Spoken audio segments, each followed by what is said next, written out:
ITM యూనివర్సిటీలో placements ఏ విధంగా ఉన్నాయంటే ఏం చెప్తారు? సో, సాధారణంగానే మన సౌత్ ఇండియా నుండి వెళ్ళే స్టూడెంట్ డెఫినిట్‌గా బీటెక్ జాయిన్ అవుతున్నారంటే, వాళ్ళు ప్లేస్‌మెంట్స్ కోసమే జాయిన్ అవ్వటం అనేది మనం చూస్తూ అవును. ఉంటాం. ఎందుకంటే ఇప్పుడిప్పుడే ఎంటర్‌ప్రెన్యూర్‌షిప్ అనేది లీస్ట్‌గా చెప్పొచ్చు. మన సౌత్ నుండి హార్డ్‌లీ ఒక 2-5% స్టూడెంట్స్ మాత్రమే ఎంటర్‌ప్రెన్యూర్‌షిప్ వైపు అనేది వెళ్తున్నారు. బట్ 95% మోర్ దాన్ 95% స్టూడెంట్స్ వచ్చేసరికి ప్లేస్‌మెంట్ ఆపర్చునిటీస్ కోసం డిమాండ్ ఉన్న కోర్సెస్ అనేది ఇంజినీరింగ్‌లో జాయిన్ అవుతుండటం చూస్తూ ఉంటామనమాట.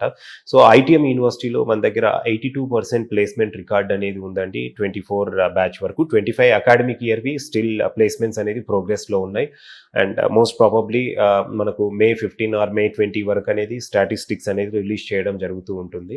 సో, హైయెస్ట్ ప్యాకేజ్ తీసుకుంటే 24 బ్యాచ్‌లో 45 లాక్స్ పర్ యానమ్ అనేది మన దగ్గర హైయెస్ట్ ఉందండి. అండ్ 7 లాక్స్ పర్ యానమ్ అనేది కంప్యూటర్ సైన్స్ ఇంజినీరింగ్‌లో యావరేజ్ ప్యాకేజ్ ఉందన్నమాట.